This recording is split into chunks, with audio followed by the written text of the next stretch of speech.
Yahtzee! Today's video we're going to be talking about entertainment during grid down and SHTF scenarios. Let's get into it. One thing that we often overlook when it comes to prepping, when it comes to barter and trade items, is entertainment items. And here on the table you see multiple different entertainment items. We're going to kind of go through them. We're going to discuss them, why they're important, why they might not be important, but just the idea of having entertainment. A lot of people think that during SHTF, during a grid down scenario, it's going to be guns up at sun up, guns down at sundown, right? We're going to wake up fighting every morning. We're going to go to bed shooting every morning. That is not true in any sense of the world. Now, there are times and situations where you might be in gunfights, where you might be in fisticuff fights, where you might be on hand-to-hand combat. But those are like that small. You think, how many fights happened during the Great Depression? Yeah, people probably got into fights every now and again. There was some shootouts with the, Barrow Gang, Bonnie and Clyde, but 99.87% of the time, it was boredom. Even during the Bosnia events that Selko talks about in his books, he says that a lot of times it was boredom. Unless you were scurrying through town or unless you were on watch, a lot of the times were spent being bored. And that was during a Civil War event. Yes, there was people shooting at you. Yes, there was people in the alleyway that would rob you. But a lot of the times you were just sitting around waiting for the event to be over. So today's video we are talking entertainment, and the first type of entertainment is a modern approach, which is game systems. Now, I have 4 kids. I have iPad kids. I give them their iPads if we're going out to dinner. I give them my iPads if they're going on road trips. Oh, you don't need to raise your kids on iPads. Don't tell me how to raise my kids. Your kids turned out terrible. This is a Nintendo Switch. Me, my son, and my wife all have one. Between us, we have like 30 games. And I can plug any game up to here, and I can be entertained for at least an hour or two. And if not me, then my younger children. They know how to play Spyro and Crash and all these entertaining games on a little portable system. iPads are the same way, right? Tablets are the same way. You can download a bunch of games to it that don't require the internet, and then power goes out, hand them the iPad, here kid, have fun. The downside to these is that they do require electricity. And when it comes to my portable power stations, my solar generators, if I have the option to recharge this device versus running my freezer, of course my freezer is going to win.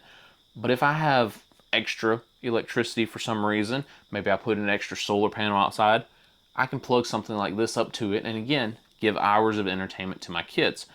The pros of this is that again, once you have it and the game cartridge, that's all you need. Now, of course, SHTF happens. Long-term power outage scenario, how are you going to recharge this device? Again, portable power stations, solar panels, little battery banks that you charge your phone with. This is only like 4,000 or 5,000 milliamps. It's not a lot. So again, for a couple of hours of entertainment, yeah, it's worth throwing an extra panel out there just to charge these devices. Let's move on to children's board games. This is Candyland. We've never even opened it. The kids have never even played it. We've had it for years. I think we had it when our oldest was like 2. Age-appropriate games for children. Now, of course, when the power goes out, you can just, hey, go play it with your dollies and your race cars in your room. Yeah, that works for a little bit, but they will get tired of being by themselves, because I know how most of us adults are, most of us parents don't want to play with our kids. It is what it is, right? We'd rather play on our phones, we'd rather do something work-related than actually play with our children. So they're going to get bored playing with their one doll in their one room by themselves. Entertainment for children. Okay, this is Candyland. There's Monopoly for kids. There's a whole bunch of games for kids. If you have kids, get kids entertainment games. As you see on the table, there's different adult forms of entertainment. They're not going to know how to play Skip Bo. They're not going to know how to play Phase 10. Pros with this. It's packable. It's portable. Maybe not this one, but you can get like some pocket-sized versions of these games that don't require electricity. All you need is candlelight, flashlight, something like that.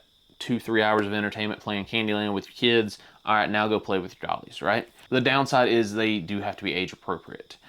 When I had a bunch of 2-year-olds in my house, this would not be a game for them. Now that they're 4, they kind of understand the rules. They kind of understand how to play it. If I had a bunch of newborns in my house, again, probably not the game I want them to play. If I have a bunch of teenagers in the house, they're not going to want to play kids games. Entertainment is often one of those overlooked barter and trade items. This right here, 10, 15 bucks, we can play on it for a couple weeks, we can play on it for a couple hours, we can play on it for a couple days. Once my kids get bored with it, we have to swap to something else to now entertain them. Once they get bored with it again, well, now I can go trade it off for something else. Maybe the guy down the street has Monopoly Go, and we can trade this for his Monopoly, and then our kids just swap back and forth, right? Same thing with other games. Decks of cards, Skip-Bo, Phase 10, Yahtzee, right? Once you've played it for the 87th time during the power outage, you kind of don't want to play it anymore. So you pass it on to someone else. You trade it off to someone else to see what they have. Entertainment is going to be one of those things that keeps you from going crazy during an event. What you see left on the table is Phase 10, Skip-Bo, deck of cards, and Yahtzee. Adult entertainment games, right? These aren't Candyland. This ain't Monopoly for kids. This is adult games. Again, think of the Great Depression. Think of hyperinflation. Think of recession scenarios. If you don't have electricity to watch mindless TV, you have to find entertainment in some other ways. Maybe you invite the neighbors over, y'all play Phase 10. Maybe you invite them over and you play poker. Maybe you really like them and you play strip poker. Whatever keeps you entertained. Whatever keeps you from getting in your own mind. Because your own mind is what's going to drive you insane during a bad situation. And this could be anything from as simple as a little power outage due to overgrid, or it could be the end of the world, the apocalypse. You're going to find ways to entertain yourselves. Because if you don't, you're going to get into your own mind. You're going to start questioning your reality, your religion, how you're doing things, why you're doing things. Did you do enough? If you talk to people who have been deployed overseas, it's not the action that gets to them. After an event happens, let's say their buddy gets shot on patrol, that's not the thing that gets to them. Because in that mindset, in that mentality, in that moment, they are there. But it's when they get back to the unit, it's when they get back to their dorms and they are all alone and they are sitting there, that's when they start going crazy. That's when they start having the mental breakdowns. Did they do enough? Are they good enough? Why are they there in this foreign nation doing whatever it is somebody tells them to do? It's the same way with EMS, it's the same with fire, police officers. Right? In the moment, they are good. When the firefighter comes out of the burning building, he is good. It's when he gets back to the fire station and he's laying in his bed and he thinks, damn, if I would have taken a left instead of a right, I could have saved those kids. You want to stay out of your own mind.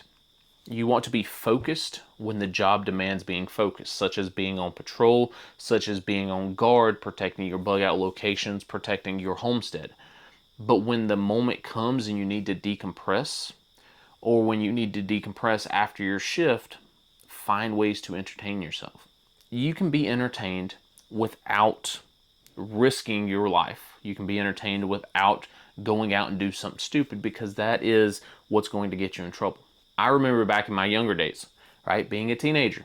You're bored as a teenager, you're going to get in trouble. You're bored as a teenager, you're going to go out drinking, partying, smoking, going out racing down the street, going out being stupid, because that's what teenagers are. That's what teenagers do. You can't risk that during some sort of power outage scenario. And power outage is the low case, right? A 2-day, 3-day power outage is the low case scenario. We're talking about a massive recession scenario. We're talking about a massive SHTF scenario. You go out, you get bored, you start looting places. You go out, you get bored, you start rummaging around other people's property, you're going to get shot. You're going to get killed. And that's not what you want. So again, boredom is going to be one of those things that, while it won't kill you specifically, you getting in your own mind, you getting in your own thoughts, could lead you down a bad path, especially in a terrible situation. We talk about power outage situations. It could be something very short, just due to grid overload. Could be just a simple storm has rolled through.